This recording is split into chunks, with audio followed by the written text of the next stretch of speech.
Hello friends, समृद्धि online class में आपका स्वागत है। कल हम थॉर्नडाइक के सीखने के सिद्धांत के बारे में पढ़ रहे थे कि थॉर्नडाइक ने सीखने की कौन कौन से सीखने के जो सिद्धांत दिए, जिसका नाम सामान्यतः जो जानते हैं प्रयासम त्रुटि के सिद्धांत के नाम से जानते हैं कि प्रयासम त्रुटि का सिद्धांत कह लीजिए, हर्षम दुख का सिद्धांत कह लीजिए, उद्दीपन क्रिया का सिद्धांत कह लीजिए, एसआर बॉन्ड कह लीजिए, संबंधवाद बंध का सिद्धांत कह लीजिए, कुछ भी कह लीजिए, अनुकूलित संबंधवाद का सिद्धांत, कोई भी नाम, बहुत सारे नाम है इसके, लेकिन जो प्रमुख नाम है वो है प्रयासम त्रुटि का सिद्धांत। तो प्रयासम त्रुटि के सिद्धांत में हमने कल बात की थी कि थॉर्नडाइक ने अपने सिद्धांत में क्या कहा कि, और साथ साथ ये भी हमने बात की थी कि उन्होंने अपने सिद्धांत का प्रयोग किस पर किया था। सिद्धांत का प्रयोग जैसा कल हमने बताया, मुख्य जो इनका सिद्धांत का प्रयोग रहा वो बिल्ली पर रहा। बिल्ली के बाद उन्होंने फंडुलस मछली पर भी किया था, चूहों पर भी किया था, विलायती चूहे पर। लेकिन जो सबसे प्रसिद्ध है और जिसके नाम से वो जाने जाते हैं वो थॉर्नडाइक का सिद्धांत, वो है बिल्ली के प्रयोग के आधार पर जाने जाते हैं। और इस सिद्धांत की प्रमुख विशेषताओं का भी हमने डिस्कशन किया था। और आज हम बात करते हैं इस थॉर्नडाइक के जो सीखने का सिद्धांत है, या यूं कहें प्रयासम त्रुटि का जो सिद्धांत है, उसके नियम उन्होंने क्या क्या प्रतिपादित किए। थॉर्नडाइक ने इस सीखने के सिद्धांत के कुछ नियम बताए हैं, उस नियम के आधार आज हम डिस्कस करते हैं क्या नियम थे। नियम को अगर बात करें तो दो भागों में बांट सकते हैं, एक है प्राइमरी नियम, दूसरा है सेकेंडरी नियम, अर्थात मुख्य नियम और गौड़ नियम के बारे में बात कर सकते हैं। मुख्य नियम में तत्परता का नियम है, प्रभाव का नियम है, अभ्यास का नियम है। अभ्यास का नियम को उन्होंने उपयोग और अनुपयोग दो उसमें बांटा है। गौड़ नियम में कहे तो भोग प्रतिक्रिया का नियम है, मानसिक स्थिति का नियम है, आंशिक क्रिया का नियम है, समानता का नियम है और साचार परिवर्तन का नियम है। तो मुख्य नियम 3 है, कितने हैं? ये 3 है। और सेकेंडरी नियम कहा जाए तो ये 5 है। ये पूछा बहुत ज्यादा इंपॉर्टेंट है क्योंकि इससे क्वेश्चन बहुत ज्यादा उठते हैं। थॉर्नडाइक के सिद्धांत के नियम से बहुत ज्यादा क्वेश्चन उठते हैं, चाहे वो किसी भी प्रकार की परीक्षाएं हो, चाहे प्रतियोगी परीक्षाएं हो, चाहे यूनिवर्सिटी परीक्षाएं हो, किसी प्रकार की परीक्षाएं हो, इनसे प्रश्न बहुत ज्यादा उठते हैं। तो सबसे पहले हम बात करते हैं मुख्य नियम की। मुख्य नियम में पहला उन्होंने बताया है तत्परता का नियम। तत्परता का नियम से मतलब ये होता है लॉ ऑफ रेडीनेस, अगर इंग्लिश में कहा जाए। रेडीनेस मतलब रेडी होना। क्या कहा है? Law of readiness. रेडीनेस से तात्पर्य है, इस सिद्धांत के अनुसार उन्होंने कहा है कि कोई व्यक्ति अगर किसी कार्य को करने के लिए तैयार, ध्यान रखिएगा, कोई व्यक्ति किसी कार्य को करने के लिए तैयार हो, उसको वो कार्य करने दिया जाए तो उसे सुख एवं संतोष मिलता है, उसे अच्छा लगता है, उसे आनंद की अनुभूति होती है। कार्य करने के लिए 3 बात कही है। एक है कार्य करने के लिए तैयार है। दूसरी बात क्या कहे?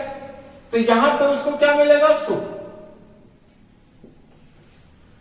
दूसरी बात उन्होंने की कार्य ना करने के लिए तैयार। भाई हम कोई कार्य नहीं करने के लिए तैयार हैं कि हमें कह रहा है जाके हम वहां पर आटा फसलो या जाके खेत गोड़ाओ, और हम तैयार ना हो खेत गोड़ने के लिए, और खेत गोड़ने के लिए हमें बोला जाए तो हमें उस कार्य को करने से हमें दुख मिलेगा। जबरदस्ती करवाएंगे तो बेमन का करेंगे और टेंशन और रहेगी, दुखी और रहेंगे। तो वही कार्य करने के लिए तैयार होगा तो सुख। अगर कहा जाए आम तोड़ लाओ और मैं आम तोड़ने के लिए रेडी हूं, कहा जाए आम तोड़ लाओ तो आम तोड़ के लाने में मुझे बड़ा मजा आया। तो वही कह रहा है कार्य करने के लिए तैयार हो तो उसे सुख मिलता है, ना तैयार हो तो दुख मिलता है। और तीसरी बात है कि कार्य करने के लिए तैयार है और ना करने दिया जाए। तीसरी बात क्या है? करने के लिए तैयार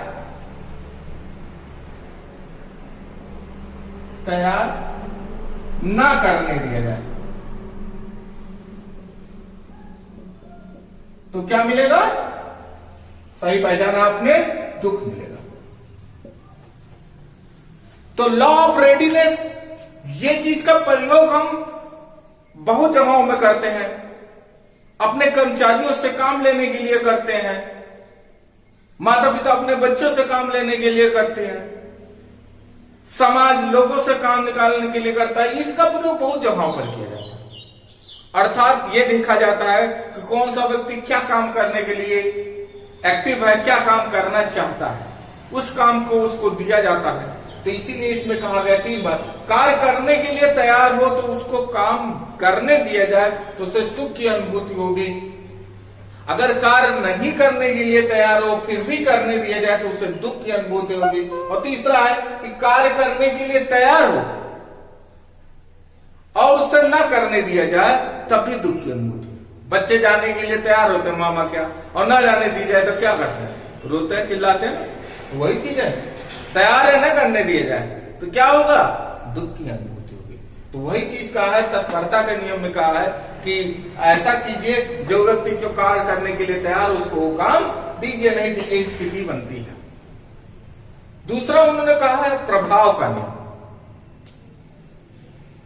प्रभाव के नियम में कहा है, सिंपल सी बात इन्होंने कही है प्रभाव के नियम में, अगर कोई कार्य करते हैं और उस कार्य करने से हमें सुख की अनुभूति होती है,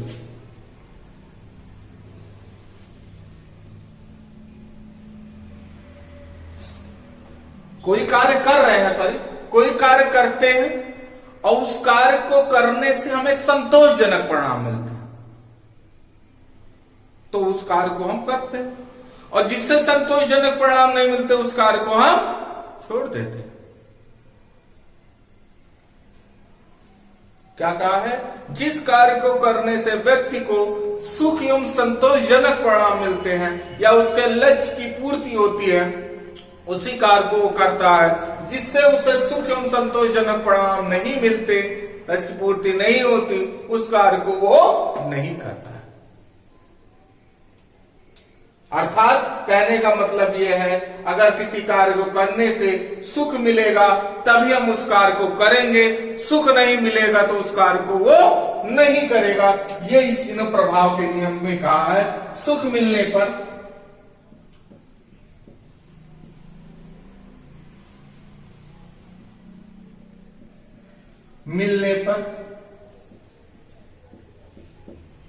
कार्य करता है,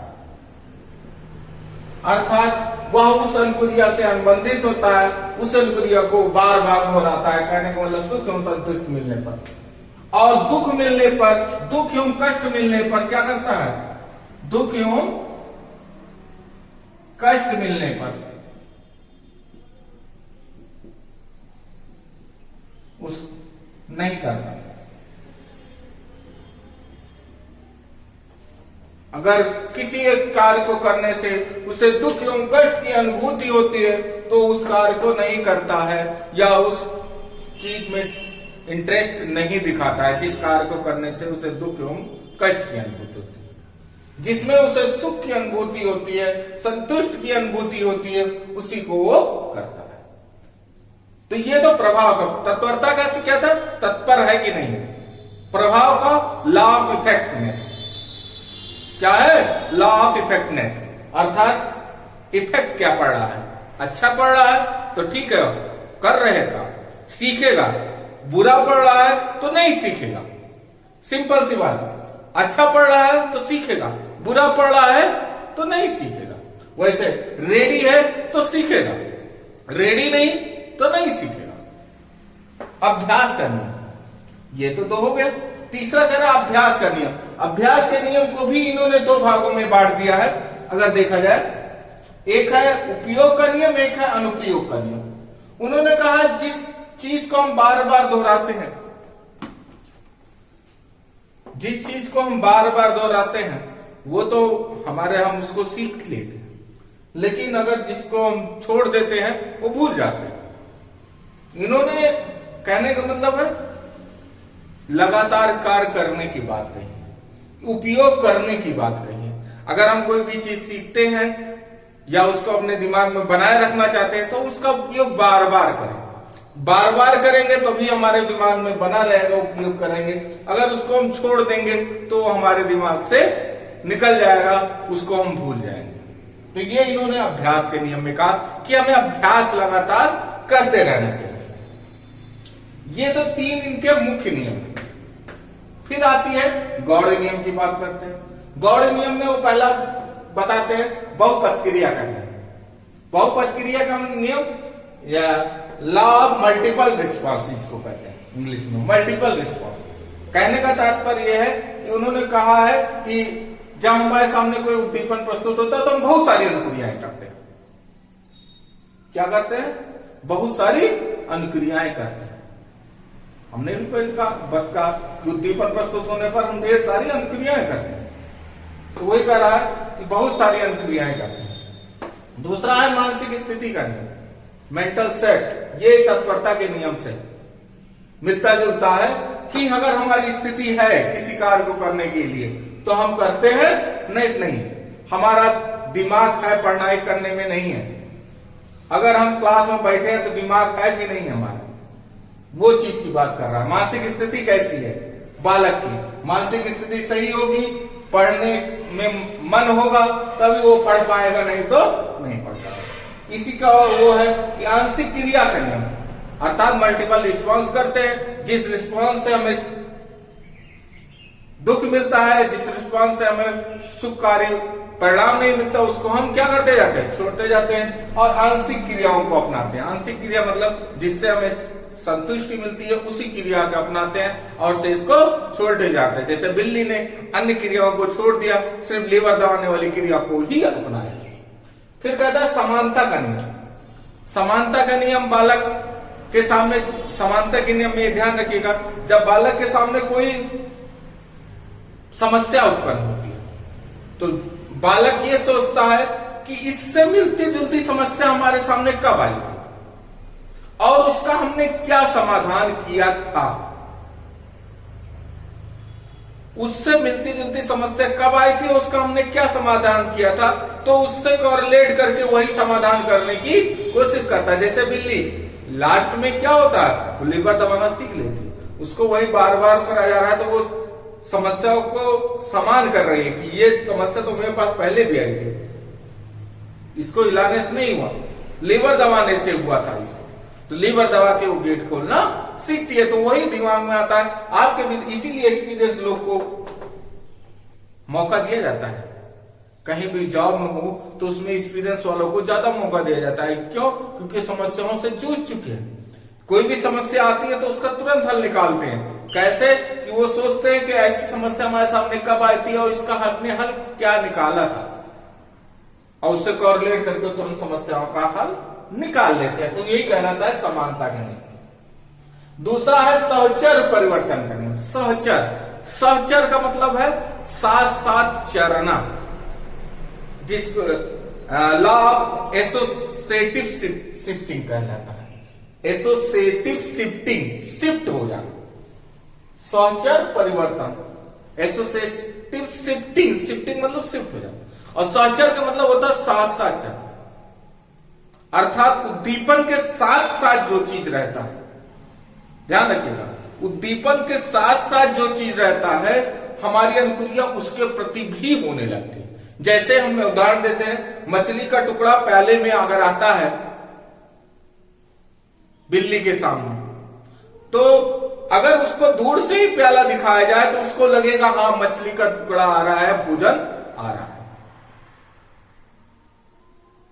जैसे घर में ये भी होता है कि भूख लगी हो, मम्मी हॉट केस लेके जैसे आती है तो लगता है हाँ भोजन आ रहा है, भले उसमें कुछ भोजन ना हो, क्योंकि हम एसोसिएशन शिफ्टिंग हो गया। क्योंकि भोजन के साथ साथ क्या है, वो हॉट केस भी सच चल रहा है, या बिल्ली वाले उसमें दे तो प्याली भी तो चल रही है, प्याली उसके साथ साथ है भोजन के साथ साथ। उद्दीपन तो भोजन है ना, उद्दीपन प्याली थी नहीं, उद्दीपन क्या था, भोजन था। भोजन के प्रति उसने अनुक्रिया की बिल्ली ने, लेकिन धीरे धीरे क्या हो, एसोसिएशन शिफ्टिंग हुआ, साचर शिफ्टिंग हुआ, प्याली के साथ भी कनेक्ट हो गया। किसके साथ? प्याली के साथ भी कनेक्ट हो गया बिल्ली। और उधर हम कैसरोल के साथ भी कनेक्ट हो गए। कैसरोल आता देखकर इसका मतलब कुछ आ रहा है, वहां बिल्ली प्याली प्याली दिखते ही बिल्ली को लगा कि भोजन आ रहा है, भले उसमें भोजन न हो। तो क्या है, एसोसिएशन शिफ्टिंग हो रहा है, सहचर परिवर्तन। तो ये चीज का है, सहचर परिवर्तन होने लगता है। और इसी सहचर परिवर्तन पर हमारा नेक्स्ट जो सीखने का सिद्धांत है, पावलोव का सिद्धांत, इसी पर लगभग आधारित है। सहचर परिवर्तन, सहचर का मतलब जो कृत्रिम उद्दीपन के साथ साथ रहता है, जो प्राकृतिक उद्दीपन के साथ साथ रहता है, कृत्रिम उद्दीपन, आर्टिफिशियल स्टिमुलस जो रहता है, उसके प्रति भी शिफ्टिंग हो जाता है। जैसे घंटी लगती है, हथौड़े से घंटी लगाई जाती है छुट्टी की, और वो हथौड़ा लेकर अगर चपरासी किसी और काम के लिए भी ले जा रहा हो तो लगता है कि छुट्टी की घंटी लगने जा रही है बच्चों की, क्योंकि वो उसके साथ शिफ्टिंग हो गए। तो वही चीज ये कह रहा है कि इससे शिफ्टिंग हो जाता है, उसके साथ कनेक्ट हो जाता है। तो ये तो था सीखने का नियम, मुख्य नियम, गौड़ नियम। अब हम देखते हैं कि इनके सीखने के नियम की किस किस नियम की आलोचना हुई और क्या उन्होंने परिवर्तन किया तथा इसका शैक्षिक महत्व क्या है।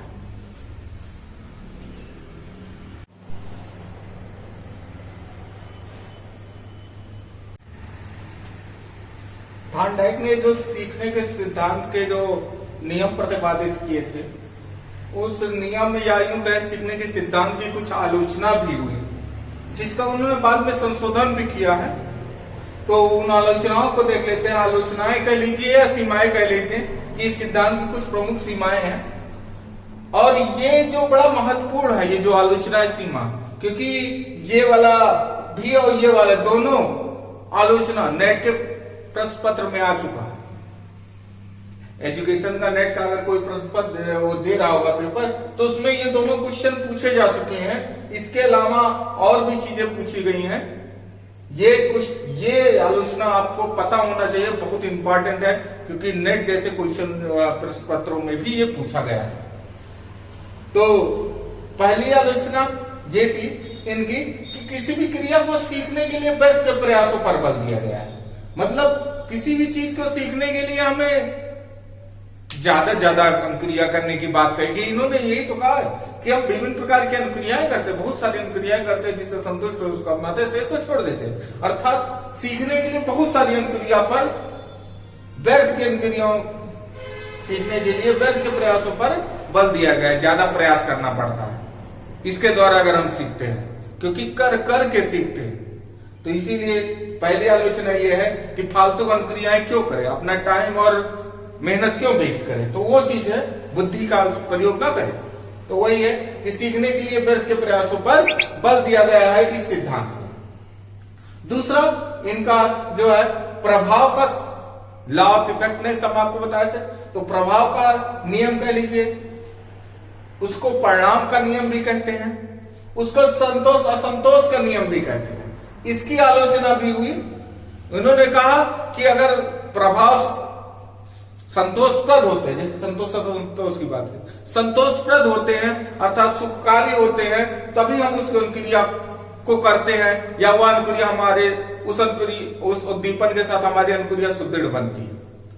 जो असंतोषजनक होता है उसको हम छोड़ देते हैं, अर्थात जिससे हमें सुख एवं संतोष मिलता है उसी को सीखते हैं, जिससे दुख मिलता है उस अनुक्रिया द्वारा हम नहीं सीखते, उस अनुक्रिया से हम हट जाते हैं।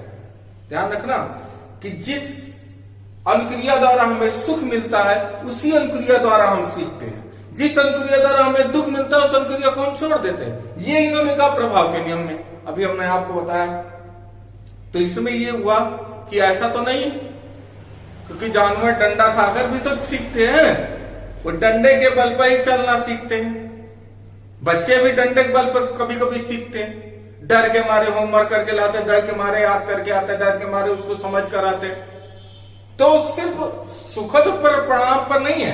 तो इसीलिए उन्होंने संशोधन किया, अपने इस सिद्धांत का संशोधन किया 1930 में, और संशोधन कर कहा कि संतोषप्रद बंध, सुदृढ़ होता है, अर्थात जिस क्रिया से हमें सुख मिलता है वो उससे वह सुदृढ़ होता ही होता है, उससे हम सीखते ही सीखते हैं। परंतु असंतोषप्रद बंधन कमजोर हो यह आवश्यक नहीं।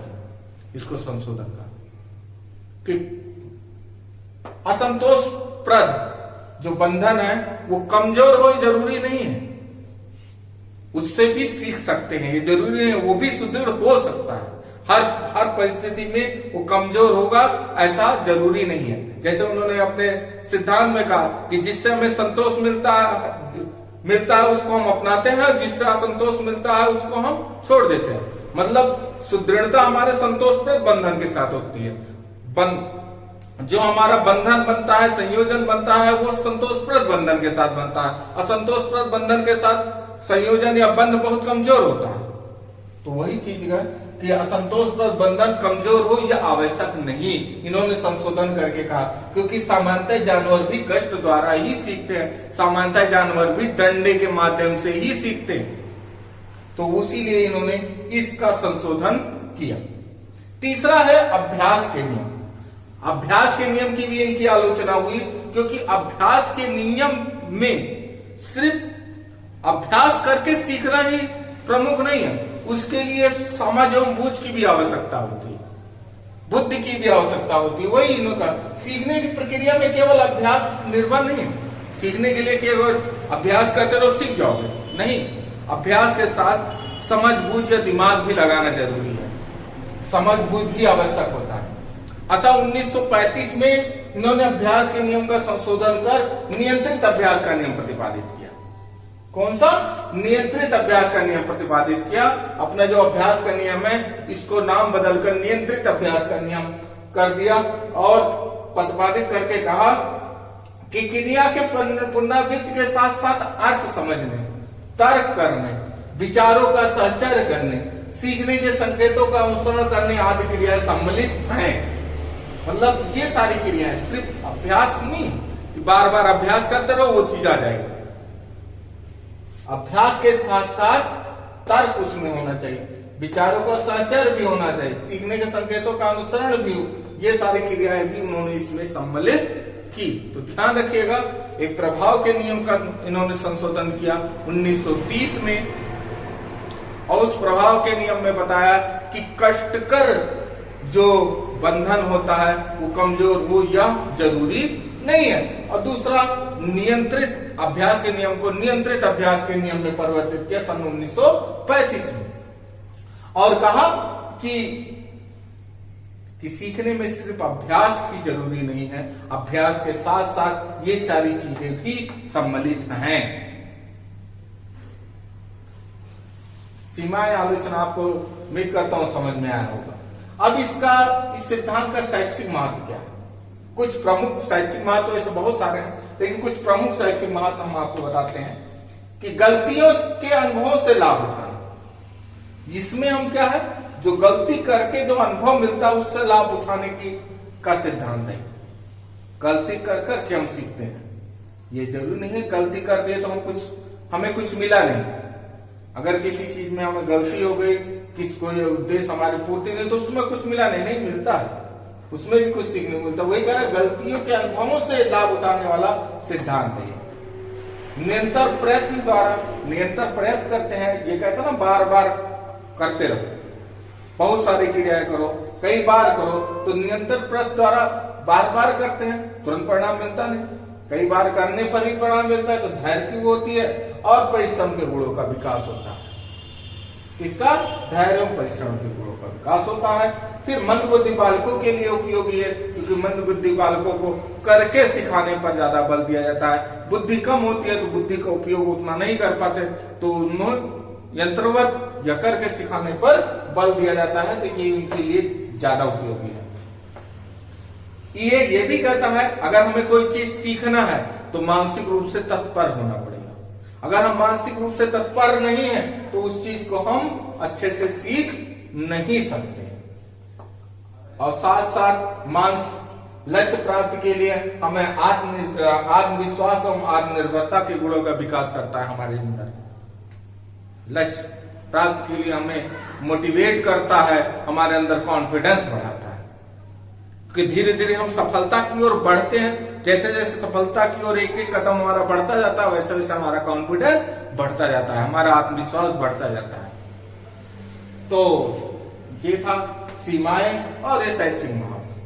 तो थार्नडाइक का सिद्धांत यही समाप्त होता है। नेक्स्ट वीडियो में हम पालोव के सिद्धांत की व्याख्या करेंगे। थार्नडाइक का सिद्धांत आपको पसंद आया हो तो लाइक जरूर करिएगा, लाइक करना मत भूला करिएगा। लाइक करिए, नहीं पसंद आता डिसलाइक भी करिए, पता तो चले कि हमारे अंदर कमियां कहाँ हैं, कहाँ गलतियां हो रही हैं। और डिसलाइक के साथ साथ फीडबैक जरूर दीजिए कि यहां गलतियां थी इसलिए हमने इसको डिसलाइक किया। हमें आपके डिसलाइक भी हमारे लिए मोटिवेशन का कार्य करेगा और हम अपने वीडियो में सुधार ला सकेंगे। साथ साथ शेयर करिएगा और ढेर सारा सब्सक्राइब करिएगा। इसी के साथ आज का वीडियो ही समाप्त करते हैं। धन्यवाद।